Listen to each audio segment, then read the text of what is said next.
నమస్తే. Welcome to our channel. నేను పవన్. ప్రపంచవ్యాప్తంగా మే డే అంటే కార్మిక దినోత్సవం. కార్మికులకు సరైన పని దినం కల్పించాలి. కార్మికులకు సరైన ఆ పనికి తగ్గట్టు జీతం ఇయ్యాలని చెప్పేసి ఎంతో మంది కొట్లాడి కార్మికులకు న్యాయం జరగాలని ముందు నుంచి కొట్లాడుతూ వస్తున్నారు. ఇప్పుడు కూడా స్టిల్ అట్లాంటి నాయకులు కొట్లాడుతూనే ఉన్నారు. రైట్. ప్రత్యేకంగా కార్మిక దినోత్సవం రోజు మనం ఈ ఒక స్పెషల్ ఇంటర్వ్యూ అనుకోవచ్చు. ఎందుకంటే కార్మికుల నుంచి వచ్చిన ఒక నాయకుడు మనతో పాటు ఉన్నారు. కార్మికులకు ఏ ఆపదొచ్చినా సరే, ఏదొచ్చినా సరే తన ముందుండి నేనున్నా అని చెప్పేసి గ్రేటర్ హైదరాబాద్‌లో ఆ కార్మికులకు అండగా నిలుస్తూ వస్తుండు. స్టిల్ ఇప్పటి వరకు ఎన్నో పార్టీలున్నా సరే, అది వాళ్ళు ఏ పార్టీకి సంబంధించినా సరే, ఎవరైనా సరే, నా దగ్గరికి ఆపద అని వస్తే ఖచ్చితంగా వాళ్ళకి నేను సాయం ఉంటా అని చెప్పేసి ముందు నుంచి ఉన్నాడు. స్టిల్ ఇప్పటికి ఉంటున్నాం.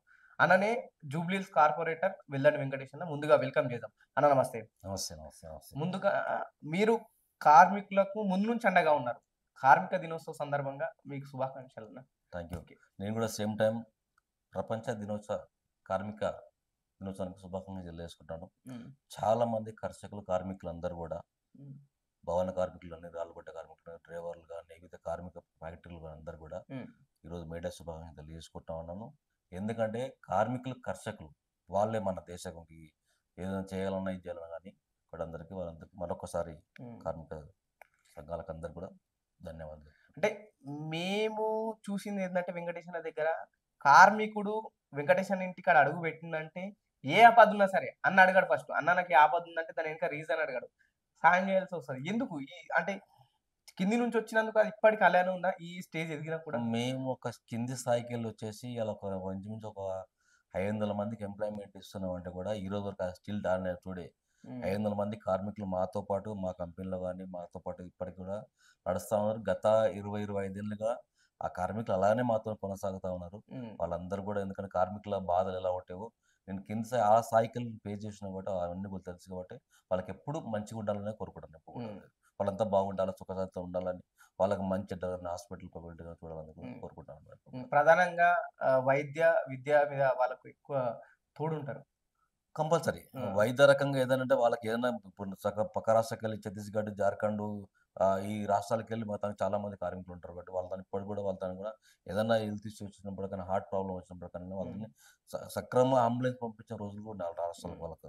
వాళ్ళ ఇంటి దాకా చేరుకునేదాకా మేము ప్లాన్ చేసి కూడా చేసినాము. హ్మ్. చాలామంది ఇప్పుడు ఇంతమంది ఈ రోజుల్లో కూడా ఇంతమంది మా దగ్గర ఉంటున్నారంటే కారణం మెయిన్ రీజన్ అదే రీజన్. హ్మ్. ఇంత పాపులేషన్ మా దగ్గర సుమారు ఒక 7, 8 సైట్‌లో ఒక 500 మంది మా దగ్గర వర్క్ పనిచేస్తుంటే హ్మ్. చాలా వాళ్ళు ఉండబట్టే మేము ఈరోజు కార్మికులున్నందుకే వెంకటేష్ ఇక్కడ ఉన్నారంట. అంతే వాళ్ళే. ఆ! వాళ్ళ శ్రమనే. వాళ్ళెక్కడ మనం ఎక్కడ ఉంటాం ఇలా. హ్మ్. మన అమ్మ నాన్న సంపాదించింది ఏంటో తక్కువనే హ్మ్. కాబట్టి. వాళ్ళే ప్రధానం కాబట్టి ఖచ్చితంగా వాళ్ళే ఉన్నారు కాబట్టి మేము వాడగలుగుతాం. ఒకసారి వెంకటేష్ అన్న ఎక్కడి నుంచొచ్చిండు? ఎందుకు ఈ పొలిటికల్‌లో అడుగు పెట్టాల్సొచ్చిందన్న? మేము అందరిలాగానే హైదరాబాదు చాలామంది ఫిలిం నగర్ ఎలాగో 20, 25 ఏళ్ల కింద అలా అందరూ వచ్చిర్రు. అందులో నేనొకడిని. హ్మ్. అందులో నేనొక కుటుంబ సభ్యులుగా రావడం జరిగింది. బతుకు బతుకు తెరువు కోసం. పరంపర బద్దరు కోసం. హ్మ్. పరంపరలో ఒక 20 ఏళ్ల తర్వాత కూడా మేము సొంతంగా స్వయం కృషితో ఎదిగి మా ఇండ్లు మేము కట్టుకొని మేము నివసిస్తా ఉంటే కూడా మమ్మల్ని హజమాయి చేస్తున్నారు కాబట్టి ఆ రాజకీయాల్లో మేము ఎందుకు ఉండొద్దు. మా హ్మ్. వాయిస్ ఎందుకు వినిపియొద్దు. మేము చేయాలి ఈ పాట అని చెప్పేసి 2019లో దిగడం జరిగింది. రాజకీయాలతో వచ్చిన 9 నెలల్లోనే ఫస్ట్ టైం కంటెస్ట్ చేస్తే కార్పొరేటర్‌గా గెలవడం జరిగింది. దానికి కరోనా టైమ్ వస్తే కూడా చాలా మందికి ఎంతో మందికి ఆదరణ కాదు. కొన్ని హ్మ్. వేలాది మంది కూడా ఆ రోజుల్లో ఫుడ్ లేక ఇబ్బంది పడతా ఉంటే వాళ్ళందరూ కూడా ఎంతో మన వంతు సాయం అని చెప్పేసి ఆ టైంలో సుమారు ఒక 40,00,000 ఖర్చు పెట్టి హ్మ్. మా జూబ్లీ డివిజన్‌లో హ్మ్. 2 విడతలుగా రైసు, బియ్యం, ఎగ్సు, పప్పులు, కూరగాయలన్నీ పెట్టేసి కొన్ని ఫోటోస్ నేను చూపిస్తాను నీకు. హ్మ్. చాలా సక్సెస్‌ఫుల్‌గా చేసేసి అన్ని కుటుంబాలకు మినిమమ్ ఒక బూత్‌లో ఒక 300 మందికి ఇయ్యాలని లక్ష్యం పెట్టుకొని హ్మ్. కార్మికులు అందరికి ఇవ్వడం జరిగింది. అప్పటికి ఆడికెళ్ళి మన రాజకీయం స్టార్ట్ అయింది. హ్మ్. ఆడికెళ్ళి పెట్టిన టైంలోనే 9 నెలల్లో విఫలం రావడం, చాలా విమర్శలను ఎదుర్కొని కూడా హ్మ్. కార్పొరేటర్ గెలవడం జరిగింది. హ్మ్. సక్సెస్‌ఫుల్‌గా రామన్న ఎళ్తున్న దారిలో వచ్చేసి రామన్న ఇంట్రెస్ట్ మనం చూపించి ఖచ్చితంగా వెంకటేష్ మీరు రావాలి మా హ్మ్. పార్టీకి ఆహ్వానిస్తే అది 2, 3 సార్లు నాగేంద్ర తీసుకుపోయి హ్మ్. మాట్లాడి హ్మ్. నేను రాకపోతే చాలా ప్రెషర్ పెట్టేసి కూడా కానీ తీసుకెళ్ళాం. కానీ బీజేపీలో బీజేపీ రాష్ట్ర నాయకత్వం అప్పుడున్న స్టేట్ ప్రెసిడెంట్ మీ ఇంటికొచ్చి మీతో పాటు ర్యాలీ తీయడాన్ని వదులుకొని ఎందుకు ఇట్లాంటి ప్రాంతీయ పార్టీకి రావాల్సొచ్చిందన్న? అంటే ఇప్పుడు స్టేట్ అప్పుడున్న పార్టీ రామన్న అభివృద్ధి రామన్నే నాకు ఇప్పటికి కూడా అప్పటికి హ్మ్. పార్టీలో నాకు రామన్న అంటేనే చాలా ఇష్టం. రామన్నతో నా హ్మ్. జర్నీ సాగుతుంది కాబట్టి ఆయన సూచన మేరకే వెంకట్ నువ్వు రా నేను చూసుకుంటాం, మీ కమ్యూనిటీలు ఇప్పటిదాకా రాజకీయాలకు వచ్చిన వాళ్ళు చాలా మంది తక్కువ ఉన్నారు, అందులో మేజర్ నువ్వే ఉన్నది చెప్పేసి వాళ్ళు తీసుకోవడం జరిగింది. కాబట్టి అందుకే రామన్న గారి మా జర్నీ చాలా మంది గవర్నమెంట్ పోయినప్పటికైనా చాలా మంది నెంబర్ పడ్డారు. కాంగ్రెస్ లో ఎంతో మంది రా రా నెంబర్ పడి ఇంటికి ఎంతో మంది మంచి పంపించినప్పటికైనా వన్ సైడ్ మారినాక అయిపోయింది, మళ్ళీ మారేది లేదు. ఏదేమైనా సరే ఇదే పార్టీలు మాట ఇదే పార్టీలో చేస్తామని చెప్పేసి అది ఉంది అసలు. ఎందుకు వెంకటేష్ నాకు అంత డిమాండ్ ఎందుకు? ప్రధానంగా ఉన్న తెలంగాణ 3 పార్టీల నుంచి విపరీతమైన డిమాండ్. ఏ పార్టీకి వచ్చినా ఎమ్మెల్యే టికెట్ కన్ఫర్మ్ అన్నట్టు. అంటే ఇప్పుడు ఆల్రెడీ ఎట్లుంటదంటే ఆడ మనం వాయిస్ ప్రజల వాయిస్ మన వాయిస్ ప్రజల డిమాండ్ కోరుకునేది మన వాయిస్ వినిపిస్తాం. ప్రతిపక్షాన్ని ఎవడని వాడని అధికారులు కూడా ప్రశ్నించే దమ్ముంది కాబట్టి మనకు ఆ రోజు మనకు చూపిస్తారు. ఈరోజు నాగేంద్ర అంటే నాగేంద్ర పేరు దీనికి మా కాన్స్టిట్యూషన్ భయపడతారు. ఆల్రెడీ నాగేంద్ర పై అవలీలుగా మాట్లాడేస్తాం. నాగేంద్ర ఉన్న ఆయన రోలే మనం మాట్లాడతాం. ఆయన యాజ్ ఎమ్మెల్యేగా మనకి ఏం చేయాలో అదే మాట్లాడదాం, కొత్తగా మాట్లాడడానికి ఏం లేదు.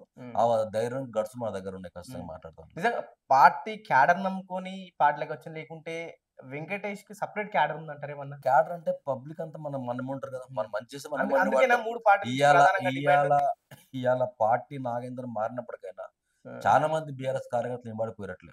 ఆ ధైర్యం అంటే మనం ఉన్న భరోసా వాళ్ళకు ఉన్నారు కదా. వెంకటేష్ అన్నది ఉంటారు కదా, యూత్ కానీ ఎవరు కానీ మొత్తం వెంకటేష్ అని ఉంటే 2 రకాల క్యాడర్ ఉంటుంది మా దగ్గర. కనిపించే క్యాడర్ ఒకటి ఉంటది, కనపడకుండా అవసరం పడ్డప్పుడు నివాడే క్యాడర్ ఒకటి ఉంటది. కానీ పార్టీ లైన్ ఉండే క్యాడర్ ఎప్పుడు మనతో పాటు జర్నీ చేస్తా ఉంది. అదనంగా క్యాడర్ సపరేట్ గా గ్రేటర్ వెంకటేష్ సపరేట్ ఒక జనబలం ఉందంటారా? గ్రేటర్ లో జనబలం ఉందో కడతా కాన్స్టిట్యూషన్ మధ్య జనబలం అయితే ఖచ్చితంగా ఉంది. కడతాలో షార్ట్ టైమ్ లోనే మా ఎమ్మెల్యే పోయినా కూడా కాన్స్టిట్యూషన్ మొత్తం వన్ సైడ్ చేసుకుని కూడా ఆల్రెడీ సోమాజి కూడా కడతాబాద్ బంజారాలు చెందింది రకరకాల అంటే మా స్థానిక ఉన్న కార్పొరేటర్ వెంకటేశ్వర ఖాన్ వదిలేస్తే మిగతా 5 డివిజన్లు ఏదో ఆ డివిజన్లో మొత్తం కూడా బలంగా క్యాడర్ పెంచుకోగలం, బలంగా పనిచేస్తా ఉన్నాం. రేపు రాబోయే రోజుల్లో పెద్ద ఎత్తున కూడా ఉద్యమం చేస్తాం. ఇట్లా నిజంగా కాన్స్టిట్యున్సీలో రాజకీయాల కింద మీద అవుతున్నాయి. గతంలో పోటాపోటీగా పోటీ చేసిన వాళ్ళు ఒకే గుటికి చేరకపోయినలు. ఎట్లుంది ప్రస్తుతం మీ పార్టీ పరిస్థితి మీ కాన్స్టిట్యున్సీలో? ఏమున్నా ఏదేమన్నా ఇప్పటి నాగేంద్ర అనే వ్యక్తి అయితే ఆల్మోస్ట్ రాజకీయ ఎండ్ అనే చెప్పాలి, రాజకీయంగా ఎండ్ అని చెప్పాలి. ఎందుకంటే అది పోతే ముందు పోతే నువ్వు ఎంత పోతే గొయ్యిలాగా. ఈ రోజు కూడా సన్నబియ్యం వస్తుంది ఫిల్మ్లో. ఈ రోజు కూడా రేవంత్ రెడ్డి పదం తీయకుండా కూడా మాట్లాడుతూ ఉన్నాడు. గతంలో వచ్చిన రాజశేఖర రెడ్డి పేరు ఇచ్చింది తప్ప రేవంత్ రెడ్డి పేరు కూడా తీయలేకపోతుంది. కాబట్టి నాగేంద్ర రేవంత్ రెడ్డి నమ్మట్లేదు, ఇటు ప్రజలు నమ్మట్లేదు, ఇటు ఈ పార్టీ నమ్మట్లేదు. కాబట్టి నాగేంద్ర అనేది కూడా నాకు తెలిసి బహుశా మేబీ ఇది ఎండింగ్ అని అనుకుంటున్నాను రాజకీయంగా ఎండింగ్. ఎట్లుందంటే ఒక ఏజ్ లో ఉన్నప్పుడు రాజశేఖర్ ఉన్నప్పుడు ఒక పుల్లాగా ఒక పంజాలు కొట్టినంటే ఒక గేట్ డ్రైవర్ మొత్తం హిలాయించిన నాగేందర్ ఇవాళ ఏజీ అయిపోయినాక సింహం గిట తన గుంతతో గుంతలో పడి చనిపోతున్నా ఆ రకంగా రాజకీయంగా చేసుకున్నాడని నాకు అనిపిస్తాను. బీఆర్ఎస్ పార్టీ ప్రస్తుతం అయితే గత 9.5 ఏళ్ళు ప్రధానంగా ప్రాధాన్యత ఇచ్చింది. గతంలో కాంగ్రెస్ ఉన్నప్పుడు అదే ప్రాధాన్యత ఇచ్చింది కాంగ్రెస్ పార్టీ. అంతకుముందు టీడీపీ ఉన్నప్పుడు అదే ప్రాధాన్యత ఇచ్చింది. ఎందుకు నాగేంద్ర అంటే పార్టీలు ఎందుకు మారాల్సి వస్తుంది అంటారు? పేరుకి ఏం బయట పెద్ద నాయకుని 6 సార్లు గెలిచి చెప్పుకుంటాడు. యాక్చువల్ గా ధైర్యం తక్కువ. దగ్గర నుంచి చూసి నేను దగ్గర నుంచి చూసిన ధైర్యం చాలా తక్కువ. మొన్న కూడా ఓడిపోయే లిస్ట్ లో ఫస్ట్ ఆయన ఉండే ఎక్కి ఏడ్చిండు, మా ముందు ఏడ్చిండు. ఎందుకంటే నిజంగా నువ్వు 6 సార్లు గెలిచి ఓసారి మినిస్టర్ చేసి ప్రజలకు నిజంగా నువ్వు మంచి చేసి ఇంత బీసీ లైన్ నడుస్తున్న టైంలో అధికార పార్టీ నుండి కూడా ఈ కేసులకు ఇంత భయపడుతున్నావు అంటే నువ్వు ప్రజలకు మంచి చేయాలని నీకు అర్థమవుతుంది. ప్రజలు నువ్వు మోసం చేసినావు. గతం 2018లో గెలిచినప్పుడు ఇచ్చిన హామీలు ఇప్పటిదాకా అమలు పరచలేదు. అమలు పరచబోగా పార్టీకి గెలిస్తే నేను ఈ రామన్నకి ఇది వీడియో కరెక్ట్ చేరాలి. ఎందుకంటే సెక్రటరియట్ లో నేను గోవర్ధన్ అందరిని వేరే సందర్భంలో కలిసినప్పుడు నా రామన్నకి అదే రోజు చెప్పినాను, పార్టీ మారితే ఫస్ట్ మారే వ్యక్తి ఎవరైనా ఉంటే నాగేంద్ర మారుతాను రామన్న చెప్పినాను. తర్వాత రామన్న జరగకముందు చెప్పిన రేపు పొద్దుగాల పొరపాటు కాంగ్రెస్ పార్టీ వస్తే ఫస్ట్ కండు వేసుకునే వ్యక్తి ఎవరైనా ఉంటే దానం నాగేంద్ర ఉంటాడని చెప్పినాను. రామన్న అది గుర్తు చేసిండు, వెంకట ఆయన కరెక్ట్ చెప్పి అని చెప్పాను. కాబట్టి అంత కాన్ఫిడెంట్ ఆయన ఉంటుంది. కాబట్టి ఎందుకంటే నాగేందర్ పార్టీ బలం కాదు, బలం ఎట్లుంటది కొంతమంది అంచనలు 20 మంది అంచనలు పెట్టుకొని ఏదో హడావడి చేస్తూ ఉంటాడు తప్ప. మొన్న చాలా 2018లో కంటెస్ట్ చేసింది కదా, కంటెస్ట్ చాలా మంది కమిటీలు ఎన్నో హామీలు ఇచ్చిపోయింది కదా. ఇప్పటిదాకా హామీలు ఎందుకు గుర్తొస్తలేవు? ఇప్పటిదాకా ఆల్రెడీ ఇలా గెలిచి 15 నెలలు సుమారు దాటిపోతుంది. ఇప్పటిదాకా అభివృద్ధి పైన రివ్యూ మీటింగ్ ఎందుకు మాట్లాడుతారు? ప్రభుత్వాన్ని ప్రశ్నించినట్టే దానం నాగేంద్ర మాట్లాడుతాడు. ఏం మాట్లాడతాడు? గుడ్డెం మిల్ అంటాడు, ఏమో మాట్లాడతాడు, అసెంబ్లీ మాట్లాడుతూ ఉంటాడు. ఆయన మాట్లాడేది ఏమన్నా మేము మాట్లాడాలి? ఇలా హాస్పిటల్స్ లేవు, హాస్పిటల్ గురించి మాట్లాడి, అంగన్వాడీ కేంద్రాలు లేవు, దాని గురించి మాట్లాడాలి. మా కాన్స్టిట్యూన్సీలో హాస్పిటల్ స్కూల్స్ లేవు, స్కూల్ గురించి మాట్లాడండి. ఇవన్నీ కాదు నువ్వు మాట్లాడింది. ఉమ్, రోడ్లు మొత్తం అర్ధంకారంలో పడిపోయింది. రోడ్డు పడిపోయింది. దాని గురించి ఏం మాట్లాడతావు? ఉమ్, 35 కోట్ల ఫండ్ నీకు సీఎం గారు ఇచ్చింది. పేపర్ స్టేట్మెంట్ పెద్దగా ఇచ్చుకున్నావు కదా! ఉమ్, ఇప్పటిదాకా ఏమైంది 35 కోట్లు? ఉమ్. ఇప్పుడు దాని గురించి డిస్కస్ చెయ్యి. ఏడవని 35 కోట్లు. రివ్యూ మీటింగ్ ఏం పెట్టట్లేదు అంటారా ఏం పెడతాడు? కాన్స్టిట్యున్సీలో? అప్పుడప్పుడు స్టేట్మెంట్ ఇచ్చి వదిలేస్తాడు. రివ్యూ మీటింగ్ అంటే బాధ్యత తీసుకోవాలి. అక్కడ స్థానికంగా ఉన్న డోర్ టు డోర్ నెంబర్ తీసుకోవాలి. రోడ్లు ఎంతో రోడ్లు అయినా రోడ్ నెంబర్ తీసుకోవాలి. అవన్నీ గురించి రివ్యూ మీటింగ్ అంటే ఈ రోడ్ నాకు ఎప్పుడు చేస్తాను మాట్లాడాలి. రోడ్ చేస్తున్నప్పుడే కాంట్రాక్ట్ ముందుకు రావట్లేదు ఇప్పటిదాకా. ఉమ్, నేను కార్పొరేట్‌లో కూడా ఎంతో కొంత జుబ్లీస్‌లో పని చేపియగలను తప్ప మిగతా డివిజన్‌లో పనులు ఎందుకైతే ఆగిపోతా ఉండేగా. ఉమ్, ఇవాళ ఎందుకు ఎన్‌బీటీ నగర్‌కెళ్ళి మేయర్‌గా రోడ్ ఉంది. 3 విడతలుగా రోడ్ ఎందుకు ఆగిపోయింది? కాంట్రాక్ట్ ముందుకు రావట్లేదు. ఉమ్, బిల్లులు రావట్లేదు. కాంట్రాక్ట్ ముందుకు రావట్లేదు. కాంట్రాక్ట్ ఉమ్, అసిస్టెంట్ మనకి ఇవ్వాలి కదా!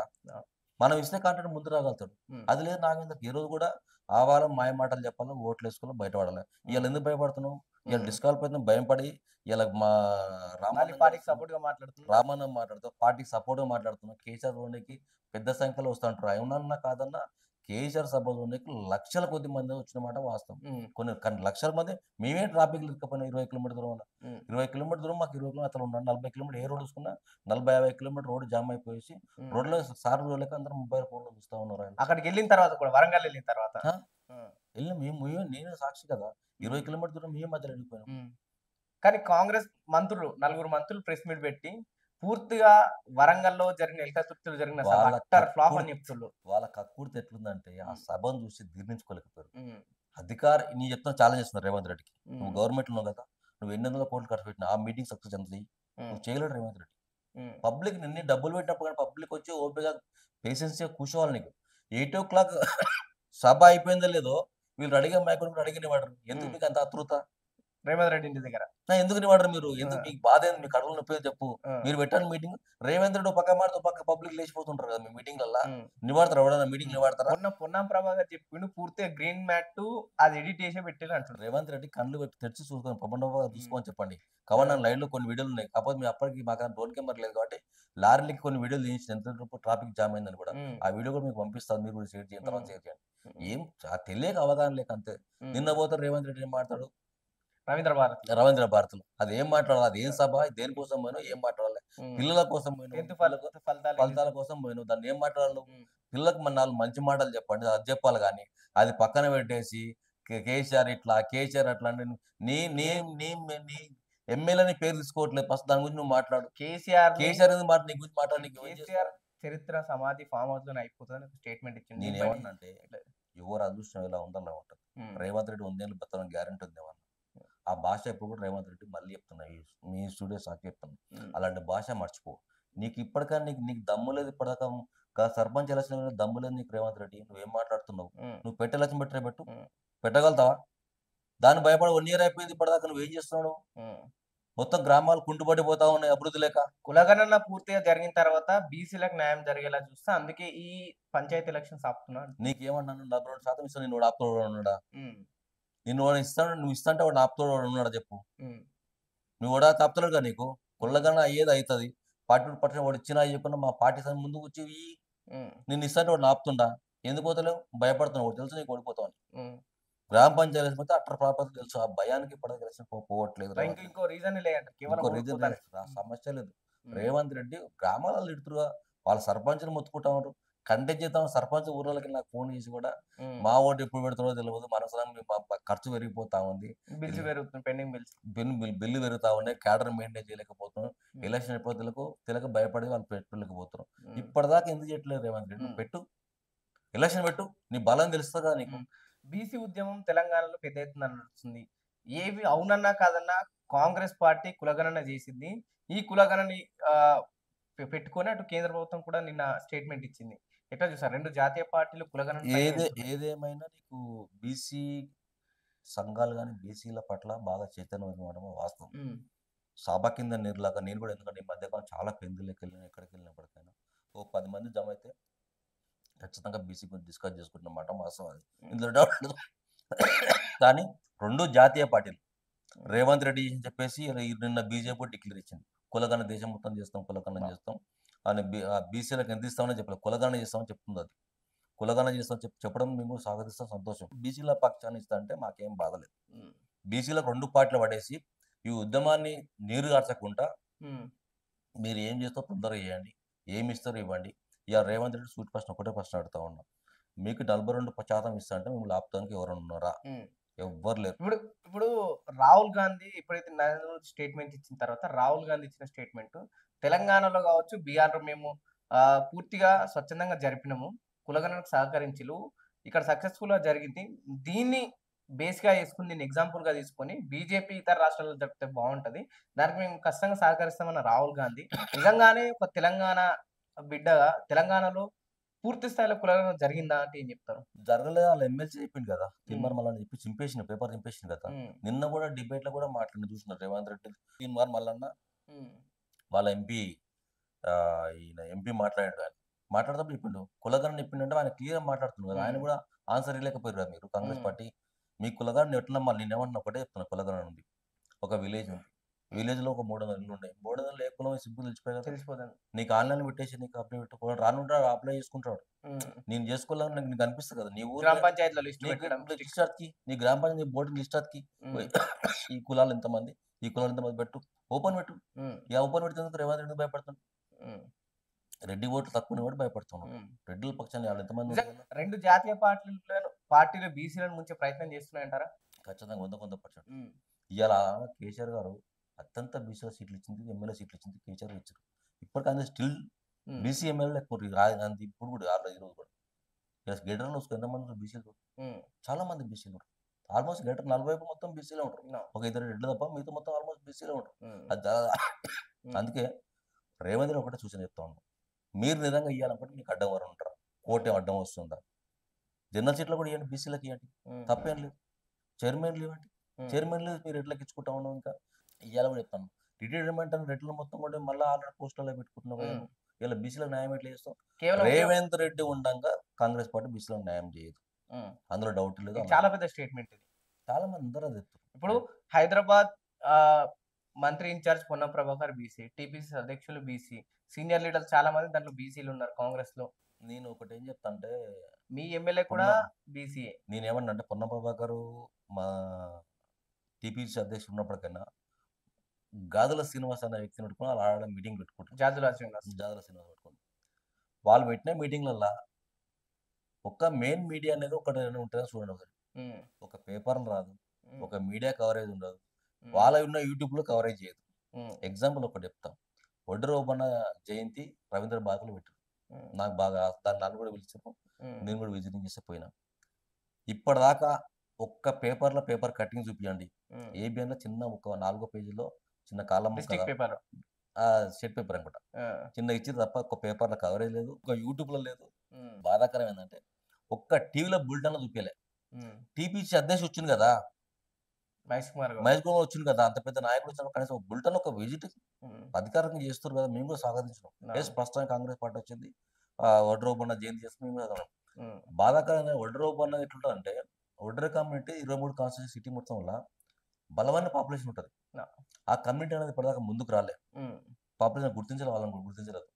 ఇవాళ చెప్తున్నా, ఏ ఏ కాన్స్టిట్యూన్సీ తీసుకున్నా, శేర్లింగంపల్లి తీసుకున్నా, ఖైరతాబాద్ తీసుకున్నా, జూబ్లీ తీసుకున్నా, రాజేంద్ర నగర్ తీసుకున్నా, హ్మ్. పటాన్‌చెరు తీసుకున్నా, సికింద్రాబాద్ తీసుకున్నా, ఏది తీసుకున్నా కనీసం 10 మంది కార్పొరేటర్‌లే అవకాశం ఉంది మా వాళ్ళు. హ్మ్. కానీ వాళ్ళకి కూడా అవకాశాలు ఇప్పటిదాకా ఏ పార్టీ కూడా ఇవ్వలేదు. హ్మ్. ఆల్రెడీ నేను కూడా కవితక్క దాని గురించి మాట్లాడినప్పుడు, డిస్కస్ చేసినప్పుడు నేను కూడా చెప్పినాను. ఆమె చాలా సానుకూలంగా స్పందించింది. రాబోయే రోజులలో 23 కాన్స్టిట్యూన్సీలో పెద్ద ఎత్తున ఫోకస్ చేస్తున్నాం. హ్మ్. ఖచ్చితంగా వాళ్ళ మా కమ్యూనిటీకి చెప్తాం. హ్మ్. అందులో వెనుకబడ్డ బీసీ మేము. దాంట్లో బీసీలలో వెనుకబడ్డ బీసీ. ఆర్థికంగా. ఆర్థికంగా, హ్మ్. ఆర్థికంగా, రాజకీయంగా అన్ని రకాల హ్మ్. గుర్తింపు లేని బీసీ. హ్మ్. మీ కుల సంఘాల పైన చూడండి, స్టేజ్‌ల పైన చూడండి, చెప్పినట్టు చెప్తారు. మా మా అక్కడ పేరు చెప్పే హ్మ్. దాఖలాలు కూడా మళ్ళీ బీసీలంతా ఒకటే గాడికి కట్టేయకుండా ఆర్థికంగా, రాజకీయ వెనుకబడ్డ పరంగా ఎక్కువ. ఆ! వెనుకబడ్డ బీసీలు ఉంటాయి. హ్మ్. కాబట్టి అందుకోసం రాబోయే రోజుల్లో కూడా పెద్ద ఎత్తున బీసీ సంఘాలు లేపుతాం. హ్మ్. మా పార్టీ లైన్ చూసుకుంటూనే, పార్టీ హ్మ్. ఇచ్చిన తూచా తప్పకుండా పార్టీ లైన్‌లో పనిచేస్తూ, పార్టీకి ఎక్కడ లైన్ దాటకుండా పార్టీ లైన్ కంట్రోల్ పనిచేసుకుంటాం. హ్మ్. బీసీలను అందరూ ఏకతాటికి చేసే బాధ్యత తీసుకుంటాం ఖచ్చితంగా. రీ రీసెంట్‌గా జ్యోతిరావు పూలే జయంతి రోజు మీకు జాజుల శ్రీనివాస్‌కి జరిగిన గొడవేంటిది? అదా అయితే ఆడ బాధాకరం ఏందంటే, మహేష్ హ్మ్. కుమార్ గౌడ్ మాట్లాడినప్పుడు ఏం మాట్లాడలేదు. రాజకీయంగా. రాజకీయంగా కామన్ 4 మాటలు మాట్లాడకుండా అయిపోయింది. గాదెల శ్రీనివాస్ అనే వ్యక్తి మాత్రమే కేసీఆర్‌ని, కేటీఆర్‌ని, కవిత గారిని విమర్శించడం అనేది నాకు చాలా బాధ అనిపించింది. హ్మ్. ఆయన శ్రీశైలం అనేటువంటి వ్యక్తి ఏం చేసిండు, అన్న ఇది పార్టీలకు సంబంధం లేదు, ఆల్ పార్టీ కూర్చొని మనం మీటింగ్ చేయాలి ఇది. అదో ఇది జ్యోతిరావు సామాజిక పూలే ప్రోగ్రామ్ అది. సమాజ ప్రోగ్రామ్ ఇది మీరు కంపల్సరీ రావాలని చెప్పేసి హ్మ్. సొసైటీ సహకరించకుండా నేను దగ్గరుండి సొసైటీ సహకరించక స్థానిక ఎమ్మెల్యే లేకున్నా హ్మ్. ఉండి లేడనిపించుకున్నా స్టేజ్ కావచ్చు హ్మ్. లేదనిపించుకుని దగ్గరుండి సహకరించి ఆ స్టేజ్ పైన వాళ్ళని ఆ కుల సంఘాన్ని ఇంకా బీసీ సంఘాన్ని ఇంకా పెట్టించి ఫస్ట్ టైం కడతా కాన్స్టిట్యూన్సీలో జ్యోతిరావు పూలే విగ్రహం పెట్టడం అనేది చాలా సంతోషం. నాకు కూడా నువ్వు ఉండాలని చెప్పి పెట్టిన దగ్గర ఇచ్చినాం. హ్మ్. స్టేజ్ పై కానీ మా నాయకులు మీ స్టేజ్ బొమ్మలో కూర్చోబెట్టి మా నాయకులు విమర్శించడం అందుకే ఆయన నాకు బయట ఒకటే హ్మ్. పని వస్తారు. ఫస్ట్ నీ కండు వేసి కింద వేసుకో, హ్మ్. కాంగ్రెస్ కండు వేసుకో. ఏది జాజుల శ్రీనివాస్. నీ బీసీ కండు నాయకుడుగా తన కాంగ్రెస్ కండువా పెట్టేసుకుంటాడన్న. బీసీ నాయకు ఎవరు బీసీ నాయకు ఏం చేస్తావు నువ్వు రోజు లేసి కేసీఆర్ కేటీఆర్ తింటున్నావా నీ సంఘం లేదు. హ్మ్. నువ్వు ఇవాళ నువ్వు అడుగు ఇవాళ ఎలక్షన్ నువ్వు మాట్లాడు రేవంత్ రెడ్డి నువ్వు మాట్లాడు ఇలా సంఘం సపోర్ట్ చేస్తున్నావు నువ్వు ప్రభుత్వాన్ని ప్రశ్నిస్తలేడా బీసీ నాయకుడు ఏం జాజుల మాట్లాడుతావు? శ్రీనివాస్? రేవంత్ తొత్తుగా పనిచేస్తా ఉన్నాడు ఆయన. హ్మ్. ఎట్లా ప్రశ్నిస్తావు నువ్వు? ఇవాళ నువ్వు ఇప్పిస్తావు రేపు పార్టీ పార్టీ ఇప్పిస్తావా? హ్మ్. ఎందుకు మాట్లాడలేవు? కొట్టాడుతుంది కదా. రాష్ట్రంలో ఏం కొట్లాడుతున్నాడు, కొట్లాడు ఢిల్లీలో ఆయన కూడా కొట్లాడు ధర్నాలు చేస్తుంది కదా. ఆయన అట్లా కొట్లాడేది పక్కన గల్లి కూడా వినిపించట్లేదు ఆయన కొట్లాడేది. హ్మ్. ఆయన కొట్లాడేది ఆయన మహేష్ గౌడ్ పోతే ఒక మెయిన్ మీడియా రాదు ఇప్పటిదాకా. హ్మ్. అది బాధాకరం. విచిత్రం అనిపిస్తుంది నాకు వాళ్ళని చూస్తుంటే. హ్మ్. ఎందుకు పోతురో వాళ్ళకే తెలియదు. రావట్లేదా? వాళ్ళ కళ్ళు రావట్లేదా? రానిస్తలేరా? అది నాకు తెలియదు. హ్మ్. వాళ్ళు ఆత్మవిమర్శన చేసుకోవాలి. మేము మాట్లాడక టీవీలో కూడా రావట్లేదు కానీ ఆత్మవిమర్శన చేసుకోవాలి వాళ్ళు. హ్మ్. అది నేను అనేది అదన్నా. ఇలా హ్మ్. మహేష్ గౌడ్ బీసీ విమర్శించడానికి ఒకటన్నా మీరు చేసే కార్యక్రమం అనేది మీకు గుర్తింపు లేకుండా పోతుంది. హ్మ్. మీరు బీసీల పట్ల నిజంగా సానుకూలంగా ఉండుంటే మీరు ఎందుకు ఎందుకు వస్తలేదు పబ్లిసిటీ ఎందుకు వస్తలేదు? మీ హ్మ్. మీడియా ఉంటుంది కదా, మీ లోకల్ యూట్యూబ్ ఛానల్ ఉంటాయి కదా, మిమ్మల్ని ఎందుకు కవర్ తీసుకోవట్లేదు? హ్మ్. మీరు చేసే పట్ల నిజంగా న్యాయం ఉండి బీసీలకు మంచి చేస్తామంటే హ్మ్. మిమ్మల్ని ఎందుకు మీ పబ్లిసిటీ ఎందుకు అయితే మీకు హ్మ్. ఎంతసేపు వాడు మైక్ పట్టుకుంటావు రేపు కేసీఆర్ మీటింగ్కి వెళ్తాను జాతర సినిమా చెప్తాడు హ్మ్. మీటింగ్ వెళ్ళి నువ్వు కూడా ఆపనికి హ్మ్. ఎవరన్నా కాదన్నా కేసీఆర్ బాపు తెలంగాణ బాపు అంటే ఆయన చూడడానికి హ్మ్. లక్షల కొద్ది మంది పోయారు. వద్దంటే అదొక విజన్. హ్మ్. మేమైతే ఒక పండగ వాతావరణంగా ఎంజాయ్ చేసినాం. హ్మ్. అంత ట్రాఫిక్ లాగినప్పటికీ ఎంత హ్యాపీనెస్ అంటే నిజంగా ఆ బూమ్ పస్ అంటే ఏమంటారు హ్మ్. కేసీఆర్ చూడడానికి పబ్లిక్ ఒక సంవత్సరం పాటు వెయిట్ చేసిన హ్మ్. అంతమంది కనపడిన విజన్ చూస్తే ఎంత సంతోషం అనిపిస్తుంది హ్మ్. నాకంటే నిజంగా అసలు మాకు రానికి 2 అయింది సుమారు కానీ ఆ! హ్యాపీగా ఫీల్ అయినాం అసలు ఎంత ఎంజాయ్ చేసినాం. వెళ్ళండి Venkatesh. Khairatabad next MLA by elections వస్తాయి. ఏంటి?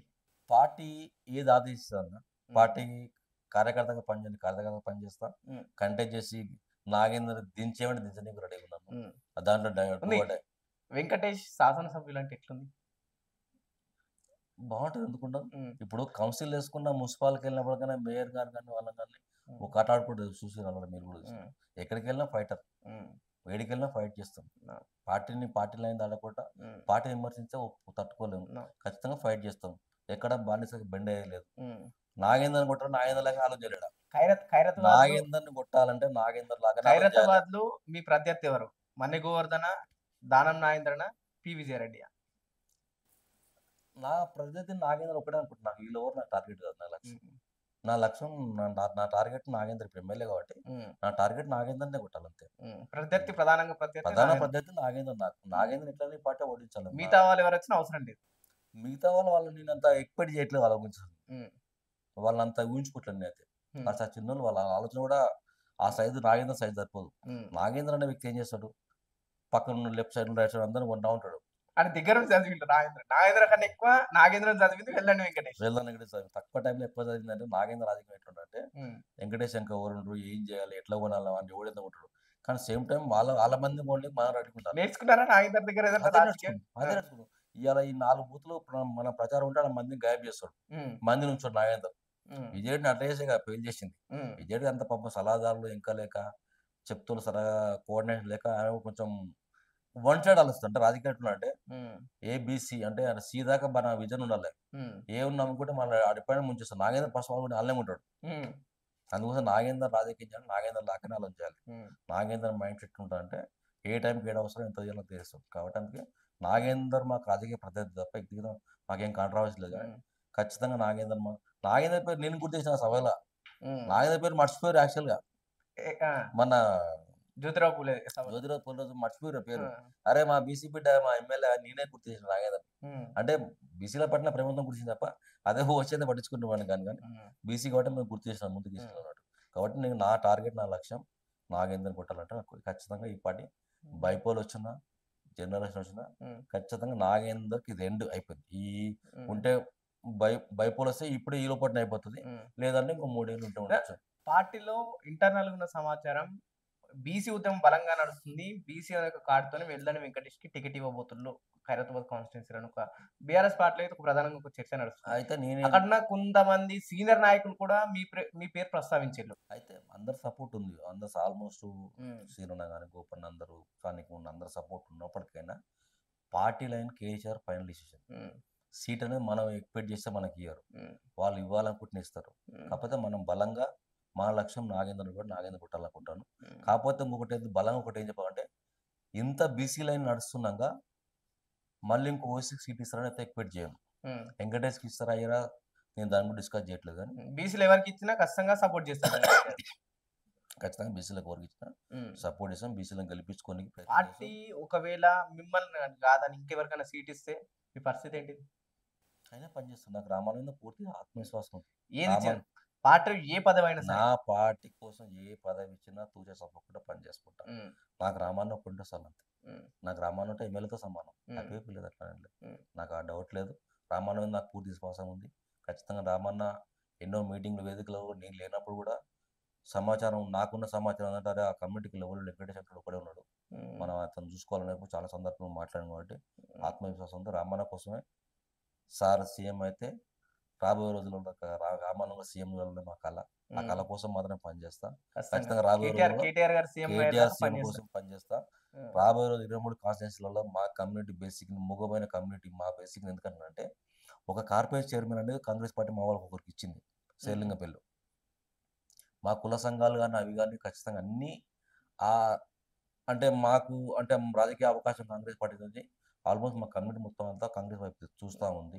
కాబట్టి అది పోకుంటే ఈ పార్టీ నెక్స్ట్ రాబోయే రోజుల్లో 23 కాన్స్టిట్యున్సీలలో పెద్ద ఎత్తున ప్రోగ్రామ్ చేస్తాను, కులం చైతన్యవంతం చేస్తాను. రాబోయే రోజు బీసీలో లైన్ తీసుకొని ఖచ్చితంగా రేపు బీఆర్ఎస్ పార్టీ పెద్ద ఆసక్తిలాగా పనిచేస్తాం. ఇన్కేస్ బై ఎలక్షన్స్ రాకుండే నెక్స్ట్ 3-4 ఇయర్స్ వరకు క్యాడర్ని కాపాడతారా? వెంకటేష్ అంటే ఏం చెప్తారు? ఖచ్చితంగా ఏదేమన్నా ఖచ్చితంగా పడతాం. క్యాడర్ దగ్గర అయితే పెట్టుకుంటారు. కంపల్సరీ క్యాడర్ ని మనం లేకుండా భరోసా ఇస్తున్నా బీఆర్ఎస్ పార్టీ క్యాడర్ కి. మీ ఎగ్జాంపుల్ ఒకటి చెప్తా. మా బంజారాస్ లో మేయర్ గారు మా రాజు అనే కార్యకర్త ఉంటాడు, జోజల్ల రాజు ఉంటాడు. జోజల్ల రాజు పైన కనీసం 6 కేసులు పెట్టింది. మేము గెలిపించిన దగ్గర నుండి గెలిపించిన వ్యక్తి, కష్టపడ్డ వ్యక్తి పైన కేజీల పార్టీ మారి కేసులు పెడతా ఉంది. అలాంటి వ్యక్తి ఈ లీడర్లంతా ఏమైపోయారు? మేము ఇన్ఛార్జ్ అని చెప్పుకుంటే కనీసం పోయేటోళ్ళంతా ఏమైపోయారు? కనీసం పిఎస్ దాకా వెళ్ళలేకపోయారు. మేయర్ ప్రశ్నించలేకపోయినప్పుడు మీరు ఇన్ఛార్జ్ అనేవాళ్ళు ఏమైపోయారు? మీకు అన్ని రైట్స్ మీకు ఏంటని అడుగుతాను. ఒకటి అడుగుతాను, ఫస్ట్ మన కార్యకర్తను కాపాడుకోండి. మనమేమన్నా ధైర్యంతో కార్యకర్త మాట్లాడగలుగుతాం. అపోజిట్ ఆ కార్యకర్తను కాపాడుకోలేనప్పుడు ఇంకో కార్యకర్త ముందుకు రాడు, ముందుకు వచ్చిన వాయిస్ ఇప్పాడు. భరోసా ఇస్తుందా వెళ్ళండి వెంకటేష్, మీరు కొట్లాడని నెక్స్ట్ సంవత్సరాలు నేను మీ అనుకుంటున్నాను. ఖచ్చితంగా నాతో అయిపోయింది ఆల్రెడీ. 2 ఏళ్ళ దగ్గర 6 నెలలు ఎక్కలేదు, ఉన్నది ఇంకా 2.5 ఏళ్ళ టైం వాళ్ళకు. 2.5 ఏళ్ళ కథం అయిపోయింది. కాంగ్రెస్ అనేది లేదు. కార్యకర్తలకు ఈ కష్టం వచ్చి ఉంటాడా? ఇంకా రాబోయే పెద్ద ఎత్తున ఉంటుంది. ఇంకా ముందు రోజులు ఇంకా పెద్ద ఎత్తున ఉంటుంది ఖచ్చితంగా. ఎందుకంటే రేపు మేము మున్సిపాలిటీలో కూడా ఖచ్చితంగా 4 సీట్లు 5 సీట్లు ఖచ్చితంగా మేము గెలవాలనుకుంటున్నాం. కాబట్టి ఖచ్చితంగా రేపు రాబోయే రోజుల్లో కూడా చాలా క్యాడర్ పెంచుకుంటాం. చాలా కాన్స్టిట్యూన్సీ తిరిగేసి క్యాడర్ పెంచుకొని రాబోయే రోజు మా వాళ్ళ కార్పొరేటర్ సీట్లు ఇప్పించుకొని కార్పొరేటర్ గెలిపియాలి, మేము కార్పొరేటర్ గెలవాలి. కాబట్టి ఖచ్చితంగా రాబోయే చాలా పెద్ద అసెట్ మా మీద చాలా బరుగుంది. జిహెచ్ఎంసీ ఎలక్షన్స్ ఎందుకు లేట్ అవుతున్నాయి అంటారు? ఇంకా లేట్ ఏం లేదు, మాకు ఇంకా ఆల్రెడీ మేము ఫిబ్రవరిలో మేము ప్రమాణ స్వీకరించాం. ఫిబ్రవరి మాకు టైం ఉంది. అదేం లేట్ పెడతారా పెట్టడం తెలియదు. ఈ సర్పంచ్ ఎలక్షన్ లెక్కనే అది కూడా ఇస్తే చెప్పలేము. కాకపోతే సిటీలో చేయలేకపోవచ్చు. ఎందుకంటే కార్పొరేట్ ఉంటే అంత ఉంటుంది డివిజన్లలో. కార్పొరేట్ లేకపోతే చాలా ఇబ్బంది ఉంటుంది. ఎందుకంటే వాళ్ళకి ఏం కష్టాలు ఉన్నాయేమో బాధలున్నా మొదటిగా వచ్చి కార్పొరేట్ దగ్గరికి ఖచ్చితంగా సమస్యలు ఏమన్నా ఏ సగం పొద్దున పొజిషన్ లేచిపోతారు. అట్లా నేను దాంట్లో ఎవరిని భయపడలేదు. మేము బలంగా మాకున్న ప్రత్యర్థి రాజకీయ ప్రత్యర్థి నాగేంద్ర మాకున్నది. మా పార్టీకి ఉన్నది రేవంత్ రెడ్డి. కాబట్టి ఖచ్చితంగా అక్కడ పార్టీ రేవంత్ రెడ్డి చూసుకుంటుంది, నేను నాగేంద్ర చూసుకుంటాను. ఖైరతాబాద్ కాన్స్టిట్యున్సీలో మాత్రం ఖచ్చితంగా నాగేందర్ సై అంటే సై అని మీరు అడిగి మాట్లాడారు. ఏడు కూడా భయపడం, డౌట్ లేదు. థ్యాంక్ యూ అన్న. ఖచ్చితంగా మీరు ఇంకా ముందుకెళ్ళాలా, ఎమ్మెల్యే కావాలని మేము కూడా బలంగా కోరుకుంటామన్నా. Thank you. మా ఛానల్ కేసీఆర్ ఆశీర్వాదం ఉంటుంది. థ్యాంక్ యూ అన్న. మా ఛానల్ థ్యాంక్ యూ అన్న. మరొకసారి మీకు అందరికి మీడియా శుభాకాంక్షలు. థ్యాంక్ యూ అన్న. రైట్, ఇది జూబ్లీహిల్స్ కార్పొరేటర్ తోని స్పెషల్ ఇంటర్వ్యూ కార్మిక దినోత్సవం రోజున కార్మికులకు, కర్షకులకు ముందు నుంచి అండగా ఉంటూ ఇక్కడి దాకా వచ్చిన అన్నకు మరోసారి శుభాకాంక్షలు తెలిపి ఇంకా ముందుకెళ్ళాలని కూడా మా ప్రేక్షకుల తరపున మేము కోరుకుంటున్నాం. Thank you.